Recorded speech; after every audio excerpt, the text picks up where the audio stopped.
দক্ষিণ আফ্রিকায় দীর্ঘদিন ধরে বর্ণ বৈষম্যের বিরুদ্ধে লড়াই চলছে। এবার দেশটির ক্রিকেটে ফের বর্ণ বৈষম্যের অভিযোগ উঠেছে। আসন্ন টি-20 বিশ্বকাপের জন্য দক্ষিণ আফ্রিকা যে দল ঘোষণা করেছে তাতে কৃষ্ণাঙ্গ খেলোয়াড়ের সংখ্যা মাত্র এক। তিনি হলেন কাগিসো রাবাদা।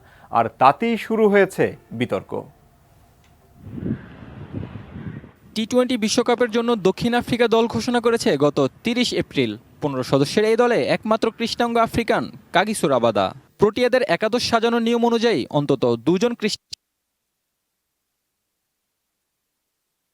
ক্রিকেটারকে রাখতে হবে। তবে এবারের বিশ্বকাপে নিয়মটি মানার কোনো সুযোগ নেই।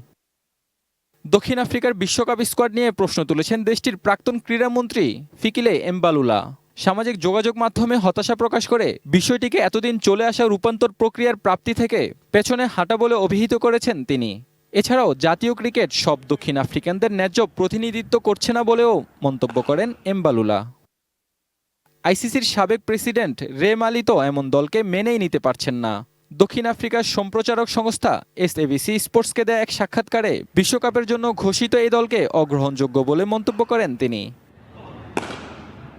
তবে বিশ্বকাপ স্কোয়াডে বর্ণ বৈষম্যের অভিযোগ অস্বীকার করেছেন দক্ষিণ আফ্রিকার সাদা বলের কোচ রব ওয়াল্টার। তিনি দল ঘোষণার সময় বলেছেন, সবচেয়ে জরুরি বিষয় হচ্ছে একটা জয়ী প্রোটিয়া দল তৈরি করা। এমন দল করার জন্য সেরা দলটাই বেছে নিতে হয়েছে, যে দলটার এমন কিছু অর্জনের সম্ভাবনা বেশি। একাদশ সাজানোর ক্ষেত্রে কৃষ্ণাঙ্গ ও মিশ্রবর্ণের খেলোয়াড়দের উপস্থিতি নিশ্চিতের জন্য অলিখিত একটি নিয়ম মানতেন দক্ষিণ আফ্রিকার নির্বাচকরা।